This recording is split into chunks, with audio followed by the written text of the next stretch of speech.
Baik,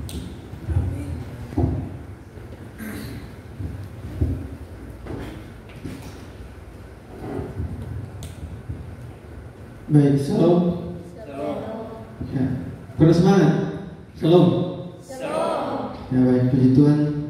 Pertama-tama saya mengucap syukur kepada Tuhan Yang Maha Esa karena Tuhan masih menjaga kita sampai 1 minggu lamanya, dan juga terima kasih kepada Bapak Gembala yang sudah memberikan waktu dan kesempatan kepada kita semua anak muda di tempat ini untuk bisa belajar bersama-sama di tempat ini, belajar dan berkhotbah supaya melatih kata mental juga. Kalau di kampus dosen minta maju, kata sampai guru untuk maju. Baik, tanpa lama-lama kita buka firman Tuhan kita. Ini ayat sudah asing buat kata pemuda lain. Ini apalagi orang Kristen kata sudah asing ini ayat. Baik, buka sama-sama di Amsal 23 ayat 14.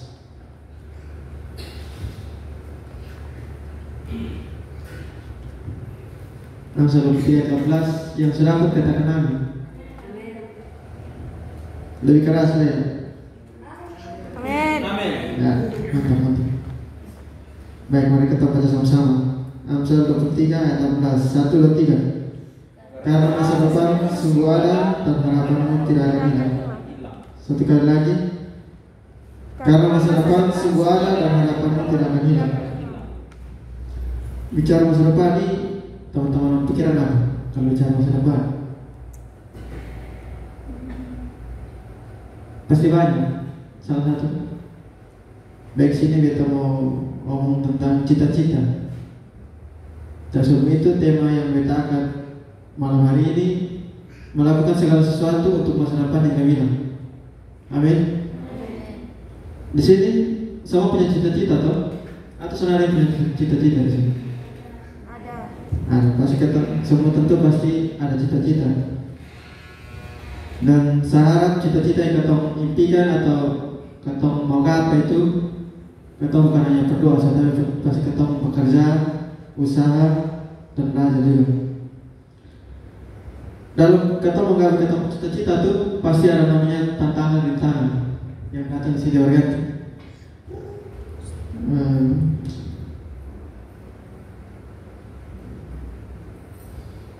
Dan seringkali dalam menjalani untuk mencapai kita cita-cita itu pasti ada yang sesuai yang kita harapan, kita mau ini Tuhan kasih yang ini, begitu. Tantangan itu sering buat kita ini jatuh dan kecewa.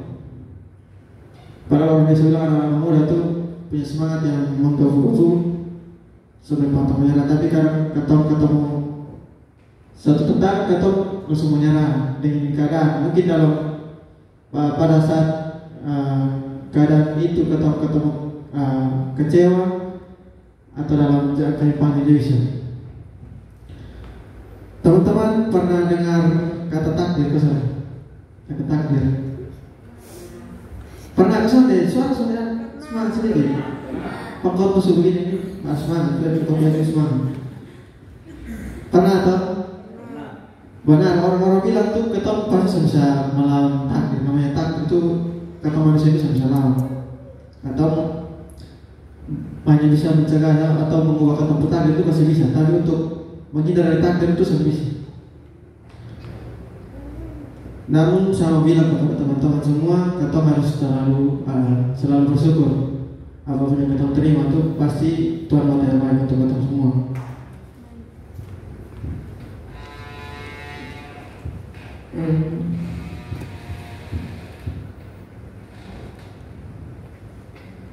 Karena kita sudah tahu masa depan itu penuh misteri, kita sudah tahu ke depan itu akan terjadi apa.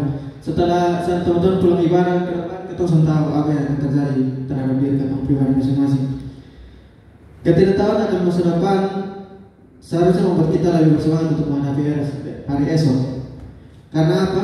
Karena ada janji firman Tuhan yang kita sama-sama baca di Amsal 23 ayat 16. Karena masa depan sungguh ada dan harapanmu tidak akan hilang. Kita jangan menilai seluruh kejadian ini hanya dari satu. Kita jangan menilai seluruh kehidupan hanya dari satu kejadian. Dan juga kita jangan menilai suatu kejadian itu hanya dari satu sisi. Amin. sedikit dari ketong nih pemuda yang berpikir tentang masa depan. Sampai banyak yang masih senang-senang hidup dalam zona nyaman yang sama sekali sangat ada di faedah. Padahal apa yang ketong lakukan hari ini nih menentukan ketong masa depan. Karena ketong pemuda nih hanya kebanyakan banyak berpikir saat tapi kurang bertindak. Kadang ketong disalahkan keadaan dan situasi. Ketong tuh harus lebih berpikir lagi. Karena ketong kurang berpikir tuh sehingga ketong terjebak selalu dalam itu masalah. Hari ini sebagai ketong sebagai pemuda harus melakukan sesuatu untuk masa depan sebelum memulai segala sesuatu. Ketong harus belajar dari hal-hal kecil. Mulai dari mana? Ketong harus mulai dari hal yang paling sederhana dalam ketong kehidupan yang membuat kita dan orang sekitar kita lebih baik lagi. Apa itu? Poin yang pertama, ada 3 poin yang saya ambil malam hari ini. Poin yang pertama, memiliki keyakinan dan iman yang teguh. Amin. Hal pertama yang harus dimiliki oleh pemuda itu memiliki keyakinan dan iman yang teguh. Apapun yang terjadi, masa depan sumberan dan harapan tidak akan hilang. Tapi seringkali ketong sebagai pemuda memiliki keyakinan yang tinggi akan kemampuan diri sendiri. Namun ketetapan mengandalkan kemampuan diri itu tidaklah cukup. Kita butuh kekuatan yang besar untuk melakukan segala sesuatu. Untuk ketong tetap teguh berdiri dalam menghadapi badai kehidupan. Hanya bersama Tuhan ketong bisa berdiri untuk menghadapi segala masalah, segala tantangan, segala rintangan. Karena itu ketong ini harus mulai dan akhir itu bersama Tuhan. Kalau ketong mulai soalnya dengan Tuhan, pasti dia pasti itu nanti nol. Soalnya ada apa-apa. Jadi kalau ketong mulai dengan Tuhan, berarti ketong harus akhir dengan Tuhan. Amin. Ya baik. Poin yang kedua, siap berproses. Tidak ada sesuatu yang benar-benar instan di dunia. Khotbah yang berproses ini ada 3 minggu lalu, 2 minggu lalu Bapak Kepala Iwan ngomong. Tidak ada sesuatu yang benar-benar instan di dunia. Sama halnya dengan berusaha untuk waktu dan kerja keras. Karena itu sebagai pemuda kita harus siap berproses. Ada banyak hal yang akan dilalui saat mewujudkan suatu harapan. Pahit manis, sakit patah, kehidupan semua berharga. Amin. Karena itu nikmati proses tanpa protes. Dan belajar dari pengalaman. Dalam penantian ketong sebagai pemuda sudah boleh menyanyiakan waktu tanpa berbuat apa-apa. Masa depan akan menakutkan jika ketong hanya pikir saja, tanpa ketong melakukan sesuatu tanpa melakukan apapun yang seharusnya ketong lakukan. Yang ketiga, berbagi proses. Berbagi kasih, berbagi kasih. Hidup ini adalah pelajaran, sehingga ketong ini punya banyak waktu untuk banyak belajar dulu, baru ketong bagi-bagi, ketong kasih. Ketong perlu tumbuh kaya, ketong perlu tumbuh hebat untuk ketong berbuat sesuatu yang bermanfaat bagi orang lain. Saat ketong sudah beli apa-apa, tapi ketong punya kasih itu ketong berikan sana. Itu kasih tak bermakna bagi ketong sendiri juga ataupun orang lain juga pasti akan merasakan itu.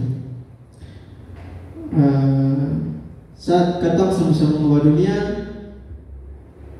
ketong bisa mengubah ketong sendiri, mengubah ketong sendiri masing-masing dan orang-orang sekitar kita satu persatu. Jadi mari ketong ajak orang sekitar ketong untuk apa tadi poin pertama? Yang paling utama memiliki keyakinan. Ini sudah fokus. Poin yang pertama apa? Memiliki keyakinan. Yang kedua? Proses. Yang ketiga? Ya. Ketong tuh harus siapkan waktu untuk terima yang terbaik dari Tuhan. Ketong yang tunggu waktu saat. Intinya ketong lakukan ketong bagian Itu aja sambil melakukan satu pembagian. Amin. Amin. Ya, walaupun hal-hal ini sederhana, namun hal-hal ini sangat penting bagi kita pemuda sebagai motivasi untuk menjalani kehidupan kita, baik bersama kita keluarga, di kampus, dimanapun kita berada. Kita harus memiliki 3 poin ini. Terutama yang saya ingin tekankan itu berbaik kasih. Itu kita harus, memang kita sebagai pemuda harus berbaik kasih. Ya baik, mungkin hanya ini sedikit perenungan dan semoga yang bisa disampaikan. Terus berkata kita. Salam. Shalom. Saya